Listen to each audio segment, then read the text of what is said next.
लोकसभा और विधानसभा उपचुनाव में मैदान में उतरते से पहले हिमाचल कांग्रेस ने एकजुटता दिखाई है और आपसी मतभेद को भुलाकर चुनाव मैदान में भाजपा को शिकस्त देने का ऐलान किया है। हिमाचल प्रदेश के मुख्यमंत्री सुखविंदर सिंह सुक्खू, डिप्टी सीएम मुकेश अग्निहोत्री और प्रदेश कांग्रेस अध्यक्ष प्रतिभा सिंह ने शिमला में संयुक्त प्रेस वार्ता कर भाजपा पर निशाना साधा है और कहा कि हिमाचल प्रदेश में भाजपा का मिशन लोड्स फेल हो गया है और लोकसभा व विधानसभा के उपचुनाव के बाद प्रदेश में कांग्रेस सरकार और मजबूत होगी। मुख्यमंत्री सुखविंदर सिंह सुक्खू ने कहा कि जनता बिकाऊ लोगों को चुनाव में सबक सिखाएगी। भाजपा ने लोकतंत्र का अपमान कर चोर दरवाजे से सरकार हथियाने की कोशिश की जिसमें उसे सफलता नहीं मिली। देवभूमि के लोग इसे स्वीकार नहीं करते हैं। वहीं डिप्टी सीएम मुकेश अग्निहोत्री ने भाजपा पर निशाना साधते हुए कहा कि भाजपा का हिमाचल में मिशन लोड्स फेल हो गया है और भाजपा अपने चक्रव्यूह में फंस गई है। कांग्रेस के प्रत्याशियों को देखकर अब भाजपा कैंडिडेट बदलने पर विचार कर रही है। पंजाब दस्तक के लिए सुरेंद्र राणा की रिपोर्ट। भारतीय जनता पार्टी के लोग आकर मुद्दों से ध्यान भटका रहे हैं।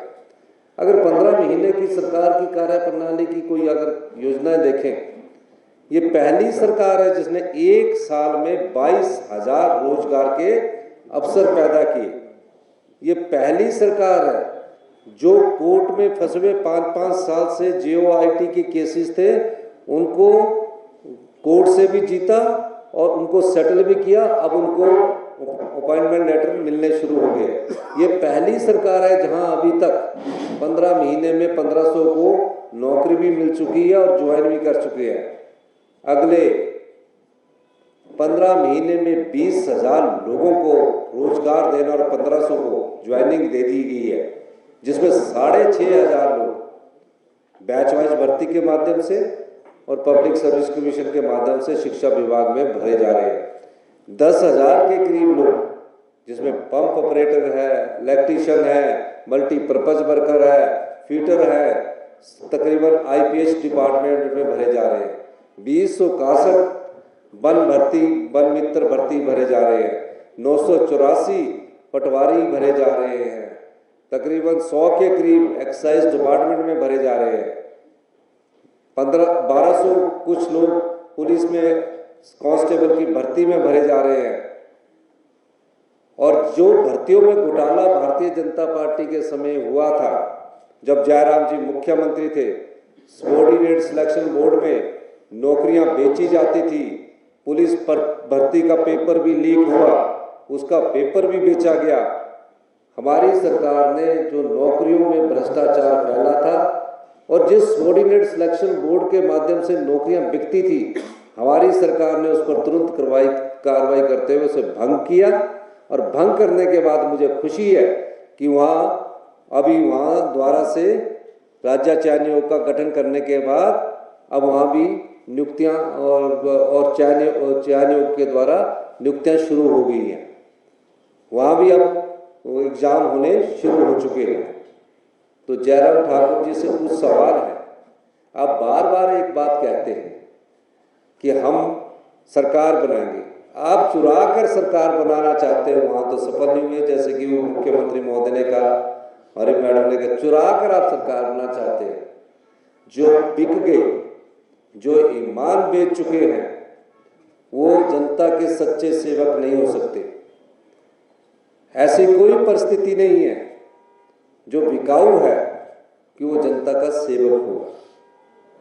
और मैं दावे के साथ कह सकता हूं कि 1 जून को जब परिणाम आएगा, निश्चित तौर पर चारों लोकसभा और 6 विधानसभा सीट कांग्रेस पार्टी जीतेगी। कांग्रेस पार्टी ने जब से उसकी सरकार बनी है, ईमानदारी से समाज के अंतिम व्यक्ति तक पहुंचकर उसकी सेवा करने का प्रयास किया है। किसान को समृद्धशाली बनाने के लिए और उसके हाथ में पैसा आए, उस दृष्टिकोण से 15 महीने में सरकार ने उसके लिए कार्य किया है। महिलाओं को सम्मान मिले, महिलाओं के अधिकारों की रक्षा हमने की। महिलाओं की शादी की उम्र को 18 से 21 साल से बढ़ाने के लिए हम कानून लाने वाले हैं। और 1500 रुपया प्रत्येक महीना तकरीबन हमारी 9 लाख महिलाओं को जब मिलेगा, निश्चित तौर पर मैं कह सकता हूं कि महिलाएं स्वाभिमान से और आत्मसम्मान से अपना गुजारा करेगी, अपने को सुरक्षित महसूस करेगी। 1500 से गुजारा नहीं हो सकता, लेकिन एक स्वाभिमान होता है कि हमारे को सरकार की तरफ से इतना 1500 रुपया हर महीने मिलेगा, साल का 18,000 रुपया मिलेगा। और कब तक मिलेगा? जब तक उसके शरीर में सांस की अंतिम सांस उसके शरीर में है। और ये योजना 1 मई 2024 से स्पीति में शुरू हो चुकी है। वहाँ स्पीति की महिलाओं को 15,000 रुपया मिल चुका है। 1 फरवरी 2024 से लाहौर में शुरू हो चुकी है और लाहौर में शुरू होने के बाद वहाँ सभी महिलाओं को पूरे जिले में 1500 रुपया मिलना शुरू हो चुका है। उसके बाद इसको पूरे हिमाचल प्रदेश में नोटिफाई कर दिया गया और नोटिफाई करने के बाद 2,37,000 महिलाएं जिन्हें 1100 रुपया पेंशन मिलती थी या 1,000 रुपया पेंशन मिलती थी, उनको 2,37,000 महिलाओं को भी 1500 रुपया मिलना शुरू हो गया है। जो प्रेजेंट सिचुएशन चल रही है उसके बारे में लगातार भारतीय जनता पार्टी के नेता प्रदेश को गुमराह करने में लगे हुए हैं और इस समय स्थिति ये है कि प्रदेश की जो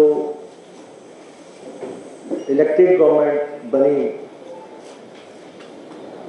उसको गिराने का एक प्रयास हुआ और उस साजिश का पूरा भंडाफोड़ हो चुका है और सारा प्रदेश जानता है कि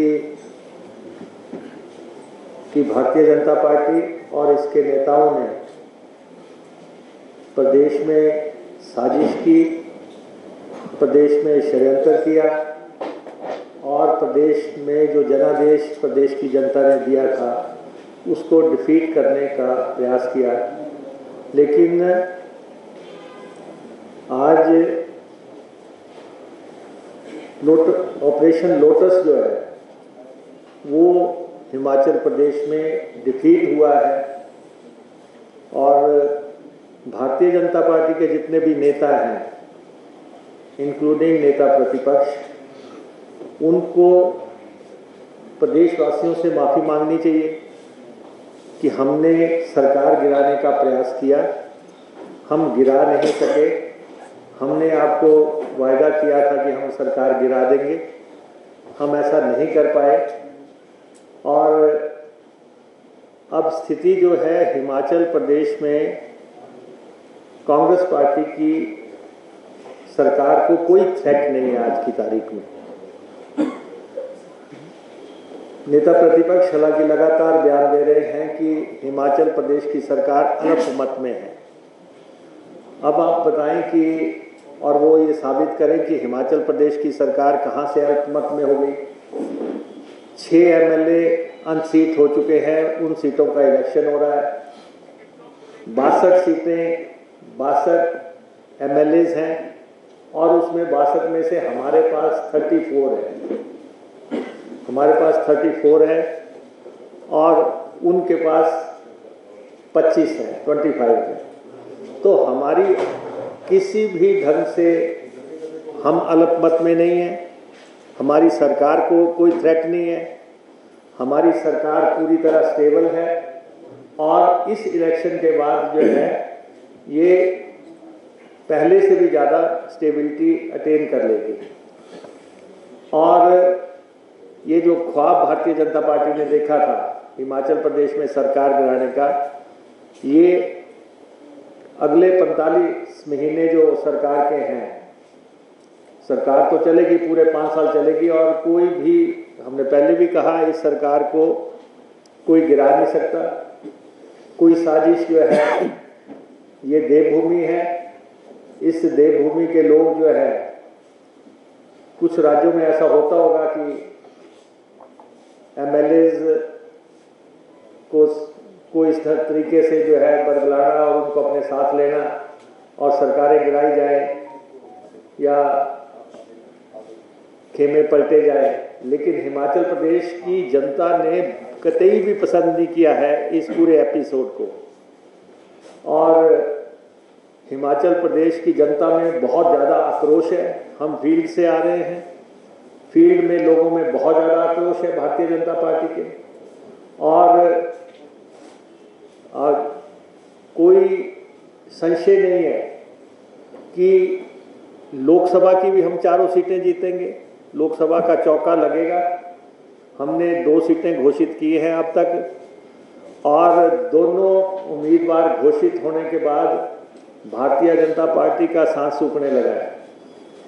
मंडी में जो हमने कैंडिडेट दिए हैं, हमारे PWD minister, urban development minister Vikramaditya Singh ji, और उसके बाद शिमला से हमने सुल्तानपुरी जी को, विनोद सुल्तानपुरी जी को उम्मीदवार बनाया है। ये दोनों उम्मीदवार घोषित होने के बाद भारतीय जनता पार्टी के कैंप में ये चल रहा है कि हम अपनी टिकटें बदलें, हम अपने उम्मीदवारों को बदलें, और उनको समझ आने लग पड़ा है कि जिस तरीके से उन्होंने कैंडिडेट्स दिए हैं, हमारे कैंडिडेट उनसे बहुत ऊपर हैं और जो है उनमें जनता का ज़्यादा भरोसा नज़र आ रहा है।